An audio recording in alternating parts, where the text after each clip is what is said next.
Welcome to the Gag Is podcast with me, your host, Charlie Shante, where I share the roller coaster of my life, the highs, the lows, and everything in between. After becoming a teen mom at 14 and a widow by the age of 21, it's a journey filled with tears and laughter, reminding you that even in the toughest moments, there's hope. The gag is life may be unpredictable, but it's always worth living. Hey guys, welcome back to the Gag Is podcast. I am your girl, Charlie Shante. Thank you for joining me on another episode. Whew. Y'all know what I always say. If you're listening to this and it's a new episode, then it is a Friday because new episodes drop every Friday, right? So thank you for joining me on today. Today we got a good one. I say that every week, huh? Today we got a good one. It's going to be a good one. So it's the month of May, and May is recognized as Mental Health Awareness Month. So we're just gonna jump right into it. Go ahead, grab your snacks, whatever. Have a seat. You might need to grab some tissues for this one because this may be one of those doozies. I don't know yet. I write it out. We go through it. I don't be knowing what's gonna happen during the episode. I just come on here and I get the episode popping. If you didn't hear prior, this episode is about mental health and it is going to contain some topics and subjects that are not suitable for some ears. This episode may be a trigger for some, and it's definitely not intended for people with little ears. So, just wanted to put that out there before we go ahead and get started. Hope y'all had a good week. Hope y'all doing well. Let's go ahead and jump right into today's episode. So, mental health awareness. So, I am speaking today only from my perspective. Um, my perspective, my story, my truths. I'm not an expert, so nothing that I'm saying is going to be expert advice. This is me, my mental health, and how I've gone through it, how I got through it, and how I'm still getting through it because it's an ongoing battle. Let's just say it's an ongoing battle. So, like, what does it look like? Mental health don't have no look. You can see somebody. So, say for instance, I take me. I smile. I smile, I laugh, I joke, I do all of that. But behind all of that, you could not tell that I was sad, that I was broken, that I was depressed, that I was going on a roller coaster, that I had different coping mechanisms, that I was popping pills to cope and different stuff like that. Like mental health don't look no kind of way. There's no book that you can go open and go, okay, this is what mental health look like, and I don't look like this, so I don't have any mental health issues. Like nothing is going on, nothing is wrong. um it don't got no look. Like it could look like, oh hell, it could look like anything. It can look like me. It can look like somebody who's laying in bed all day. It can look like somebody who is out there living their best life, traveling, doing all this. Just because they seem happy don't mean they happy. And for me, that's me sometimes. Used to be me a lot of the times. But your girl has got her shit together. And I'm continuing to get my shit together because nobody 100% has everything together. I mean, if you perfect and you got it all together, come holler at me and let me know how you do that. Because I don't know nobody that's walking the face of this earth that is perfect. And it's definitely not me. So, I mean, I'm regular. I am me. So, you know, mental health, it can come, it looks different for everybody. It can come in the form of burnouts, it can come in the form of trauma, it can come in many different forms. It got many different triggers. But we gonna speak on me. I knew from the moment that my husband passed away, I knew that like that was going to change my life forever. And I didn't know what way it was going to change it. And so after he passed away, I was like, okay, he passed away. And I was in the military at the time. They're like, okay, like you should go to counseling before you come back to work. And I was like, all right, cool. Like, whatever, like let me go. And I remember going to this doctor's office and he was like, I don't really think, that he's like, you're just sad, because you lost your partner. And so you're just sad. And, you just got to create a new normal, start doing some new things, start finding friends, start hanging out with friends, start doing some stuff that that's gonna make you happy. And I was like, yeah, that's what I need to do. I just need to do some things to make me happy, not knowing that that information put me into a cycle that was going to continue to snowball and snowball and snowball. So I ended up started going out, start doing stuff. And I was like, okay, like I'm cool. Like this feels weird because like my husband just died, but I'm out here partying and smiling and having fun. Like this feels awkward. But hey, the therapist said that I needed to go out and do this. So I'm out here doing this. And, like at this time, like drinking was top tier. Like could put down a bottle. Tell you your girl was a full-fledged alcoholic at this point. And I was just like, okay, but my therapist told me I need to go out here and do stuff and be social. And these people that's out here being social is drinking. So I'm doing exactly what my therapist said to do. So like I'm taking what he's saying at face value. Like, okay, like he just told me to go out here. He didn't tell me how to do it. He told me I need to go out here and, commingle among the people and drink and, or whatever the people out there doing, you do it too. Looking back on it, after the first time he told me that, I probably should have got a new therapist because the dude set me up. Cause like you gave me a mission, but you didn't give me no instructions. And that's your job.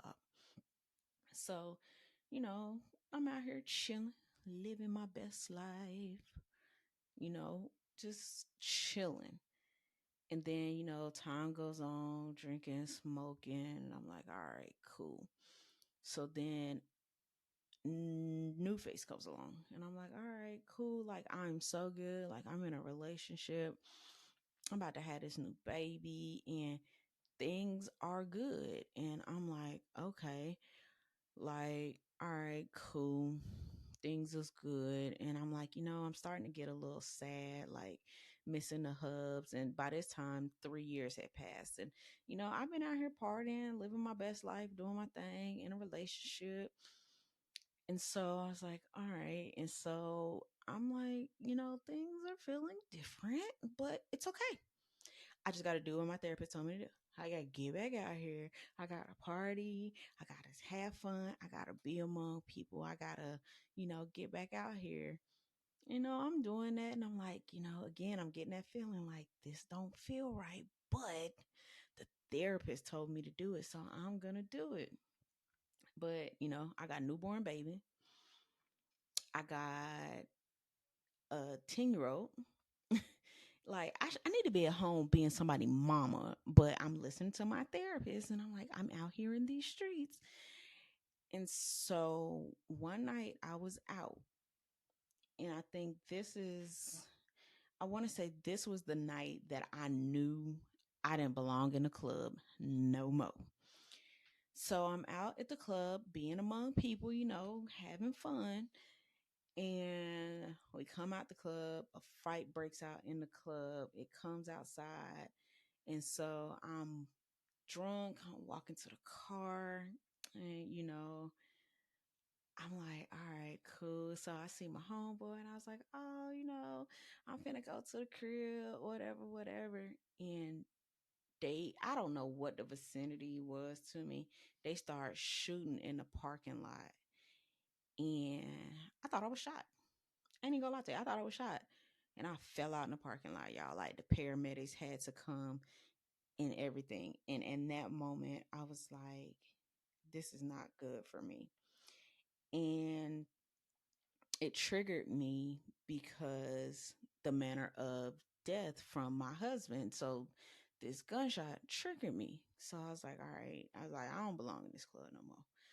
This too much for me.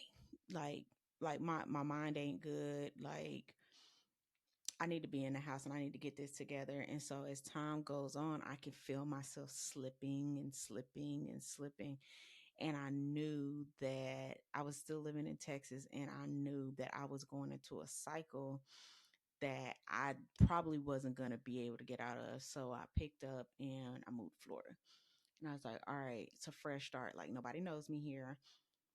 Nobody knows nothing about me, anything like that. And so I'm here, I'm in Florida, I'm in a new relationship. But I'm starting to get these feelings like, dang, like I don't want to do nothing. I don't want to go nowhere. I don't want to be bothered with nobody. And I'm just like, okay, like that's just me being antisocial. So I'm missing all the cues, like legit missing all the cues that like something is wrong. So then there start being days where I ain't want to get up. I ain't want to take no shower. I ain't want to brush my teeth. I ain't want to do nothing. Like I just wanted to sit and eat, sleep, different stuff like that. And I was like, all right, cool. Like, all right, something ain't right, but I'm gonna do this for a couple more days, and so a couple more days turned into a couple of months. I'm only showering every once, like probably maybe once, twice a week. I ain't brushing my teeth every day. I don't even want to comb my hair. Um, I'm getting in the phase where I just want to cut my hair off because I'm like, if this the era I'm gonna be in, then I don't need no hair because I ain't finna do it no way. So I was like, I probably need to go seek some help, but that's too much, like, right, because people gonna judge me. They're gonna be like, oh my god, you're in therapy, like, oh my god. So I was like, I don't need nobody judging me. I've been judged all my damn life. I'm grown now. I don't want to be judged any more than I already am. So I was like, I'm not gonna seek no help. I'm just gonna do what my therapist told me to do from a long time ago. He told me to go outside. So I went outside. If this wasn't the furthest thing from the truth. So now I'm drinking, I'm smoking weed, and I'm like, all right, this is cool. But then like I'm starting to get these feelings again, like something ain't right. And so fast forward, I'm single now, you know, dealt with that. That's cool. I'm back on my ain't showering, ain't brushing my teeth. So I was like, maybe I should go see somebody. So at this point, I went and got a psychiatrist. And I was like, all right, wait, nope, back up, back up. Nope, nope, I'm right. So I go see a psychiatrist and she's like, baby girl, you pretty down bad. And I'm like, no, no, no. I'm like, I ain't down bad. Like, I'm good. Like, I'm Gucci. I ain't down bad. Ma'am, I'm just having some sad days. And, I just need some coping mechanisms, you know. And so she was like, no, she's like, baby, you need a little bit more than a few coping mechanisms. You need some medicine. And I was like, I ain't really no medicine person. I was like, I'm good on that. Like, uh-uh. She's like, just try it. And, if this one ain't good for you, then, we can get you on something else. And I was like, okay. So I'm taking this med and I'm like, this is pretty good. Um, I'll stay on it. So she's like, we're going to get you with a counselor too. I was like, all right, cool. So I'm doing this. I'm like, wow, like, all right, like I'm becoming a better version of me. Like, I like this. I like this. And so time goes on and I'm like, I'm good now. Like, I don't need to go to this counseling anymore. I don't need this medicine anymore. I am good. I'm like, oof, so glad. Time goes on. Time goes on. This part right here, my best friend don't know. She don't know. So when y'all hear it, this her gonna be her first time here because I've never told her this. So I had called her, like our kids were friends first. So I had called her and I was like, hey, I was like, let's go eat, whatever, whatever. And then I told her, I was like, I was like, I just been sad. I was like, I don't get out the bed. And she's like, it's okay to go see somebody, it's okay. And so I started to go and, I connected back with my psychiatrist and my therapist wasn't there anymore. She's like, but we got other ones. I was like, okay, cool.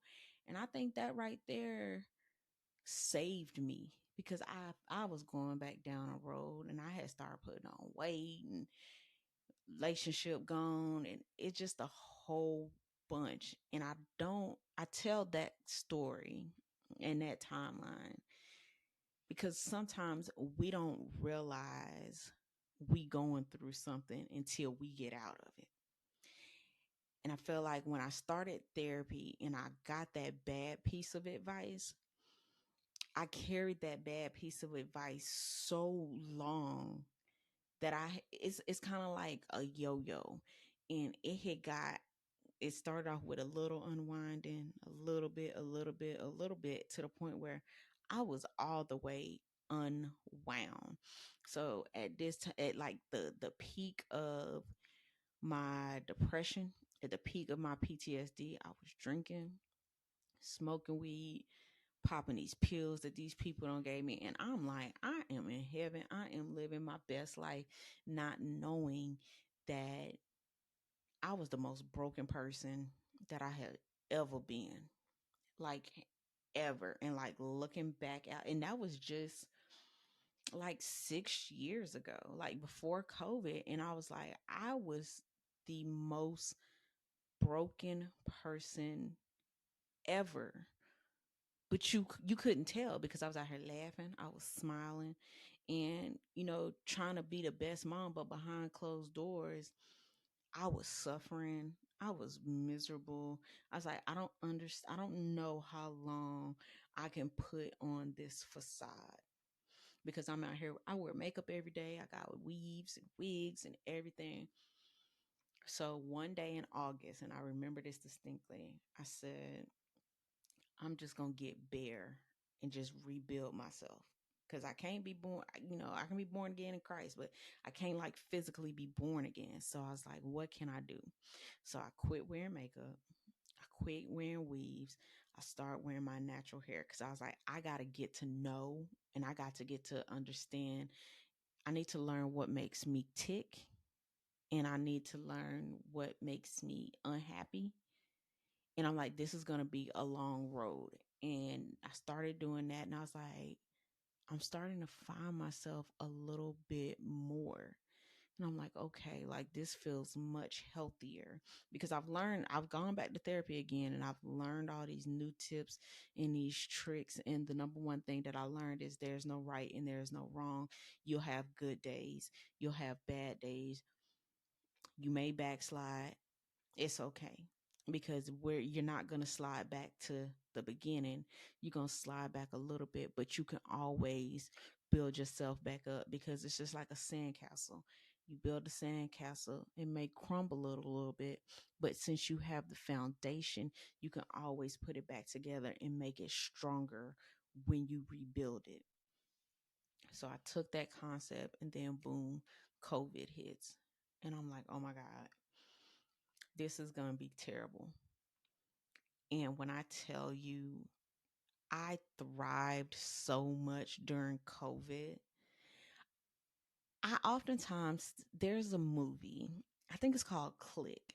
So in the movie, the dude is just going, going, going, going, going, because if he stops, then I think something bad was going to happen. And so I was running on that mindset for like 10 years that I had to keep going, going, going, going, because if I stopped, then something was going to happen. And that something that was going to happen was I was going to have to deal with my feelings and emotions. And I was like, if I keep going, going, going, going, going, I'm not going to never have to deal with it.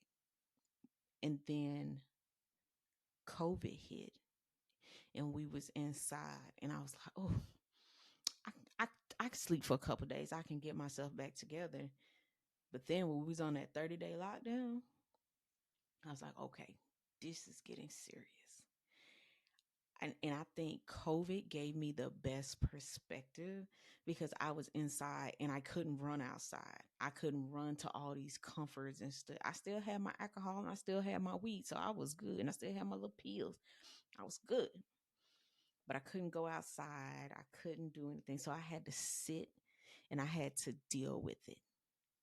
And if I could have another lockdown like that, like just on some GP, like not jail or nothing, but just another lockdown, I thrived during COVID. Like a lot of people say they didn't thrive during COVID. Like they hated COVID lockdown. And I'm like, I thrived because I got to know myself more. I got to know my kids more. Like they some cool people. Them children cool. Like it's crazy as it sounds, but I enjoyed that lockdown because it gave me the opportunity to not only review my skills that I learned, but I got to practice my skills that I learned. Um, so Nikki, I love you. Thank you for giving me that pep talk to go back to my psychiatrist and go back to therapy. Cause so you did that. Thank you. That's why you will always be in my corner forever and ever. You ever need me, you know I got you. So much talking, my lips done got dry. I had to take me a swig of water.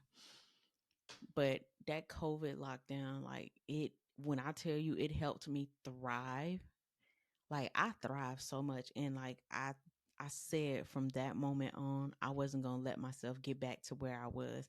I still go see my psychiatrist, and she's like, from the time I met you to now, she's like, this is a complete 180. She's like, you are a new person, and you're a whole new person. So I got back to the basics.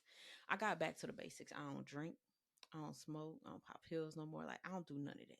Like I just have the clarity that I need, and when I feel like a storm is coming, I know how to deal with that. Like I've discovered for my mental health, like some people are like they do different stuff. And so I've discovered that I like doing yard work. Like that is something that calms me down. Crazy as it sounds, I love cutting the grass. I love edging. I love planting plants. I love doing flowers. I love doing stuff like that inside the house. I've discovered that I like to organize. I like to decorate. I like to put stuff together. Like had I not had that lockdown to like gather myself, I don't think I would have learned that. I learned that I love to read books. Like bought a new book today, went to lunch today and bought a new book today. I've rediscovered me. I rediscovered because there's no one, you can read any book, you can read any blog. There is not a one size fits all when it comes to mental health. You have to take control of your mental health and you have to figure out what works for me. I like to color. I've learned that I like to color. I like to play Sudoku. I love to cook. Like I done turned into a Michelin chef around here. Ask my kid and my best friend. Matter of fact, I need to make her some miso soup. Um, I rediscovered me, and I haven't been in a relationship in like 4.5 years. I needed that because I needed to discover because I can't be with somebody and my mental health is gone. That ain't good for me. So I had to get back to the basics. I had to learn what it is that makes me happy, what makes me sad, and whatever make me sad, I need to get away from it. Like I may have a day where I slide off and I don't want to talk to nobody. I don't want to do nothing. But the difference is now, but from back then is I don't sit in it no more. I let it happen. I go to the gym. Like the gym is like my ace boon coon. Like I get upset when I don't get to go to the gym because, I'm not in there to lift the heaviest. I'm not in there to prove a point. I'm in there to get mental clarity. I'll listen to an audio book or I'll listen to some music or something like that. But I'm in the gym. That's my clarity. Like that's my outlet, you know. So I think people, if people, it like it's work. Like it's work, and the work is not easy, because I feel like if the work was easy, everybody would do it. Like to sit back and work on your health and work on your mental health, that takes some time. There's no overnight fix. There's no nothing. You have to actually sit, take the time, and work on it. Like I was talking to my counselor this morning, I was like, something that I used to do every day is journal. I need to get back to journaling. Journaling in the gym, GIG or GNG. Journaling and gag, gag. Journaling and gym. The gag is. I need to get back to the basics so that I continue to be a good person. Most of all, be an amazing mother, and one day be an amazing partner to someone. And so I spent all this time, perfecting me so that, you know, I don't want my mental health woes to turn over to my kids. And so moving on to the next topic, when it comes to my parenting style, I try to make sure that my parenting style is appropriate, and I try to make sure that it is respective of my children's health. During COVID, we packed the car up. I put New Face's scooter. I had a truck, a SUV truck at the time. I put New Face's scooter in there, and we did a 9-state road trip. We went to North Carolina. We went to Great Wolf Lodge because they had limited open availability, and we would just go to different cities. I get a hotel room. We would sit in a hotel room. We would find local parks and different stuff like that. I try to always make sure that I'm looking out for my child's mental health, because I don't want my child to ever say my mom never cared about me or my mental health. I sit down, I have talks with my kids. I may even, it's easy for a parent to do everything together with their kids, but I make sure I give them their separate time so that they can talk to me about anything that they need to without their sibling being there, and vice versa. Because I think as a parent, I think with today's times and with today's everything that's going on, there's so much going on, and these kids' minds are developing every day, and they may not have the tools, they may not know and understand how to utilize tools. So I try to make sure I do that with my kids, just so that they have an outlet, and just to, you know, just to free their mind up a little bit, whether it be crazy, maybe be sad, or they need some advice, or maybe they just want me to listen. I do that. If that's what they need for their clarity and their mental health, mommy gonna listen. Mommy gonna listen. You know, that's how I can do that. Um, being black with mental health issues, man, like, cause you always hear, oh, they ain't nothing, but he just crazy. Like we gotta take this seriously. Um, especially black women, because they say us black women are so strong. Cause we ain't got no other choice. Cause then when we tell y'all we need help or something is wrong, then y'all judge us. Y'all call us weak and weak minded and all that kind of stuff. So why, as a black woman, would I tell you that I'm having mental health issues if you're just gonna sit here and judge me? Like that's crazy. But um I wish more women would advocate, black women would advocate for their mental health, because sis, we love you. You are needed. I have two strong black best friends, um, and we each have our own issues that we deal with, but we always let each other know that if you need me, I'm just a call away. Sometimes I'll call them and I'll be on the phone with for 30, 45 minutes just listening. Like I could just call and just to say, just to tell them something, and then I may not even be able to tell them what I wanted to tell them because they needed me more. And that's okay. You got to learn, it's not always about you. You got to learn to give somebody else, um you know, the respect. Like I was talking to Nikki on the other day. Sometimes, you just need debrief. She created this thing, debrief. So like I'll text her, and like if I'm having a rough day or something, I'll text her. I'll be like, when you get off from work, let's debrief. And she'll be like, all right. Or she'll tell me, um, I don't have the capacity today. And I'll be like, I do. So what's up?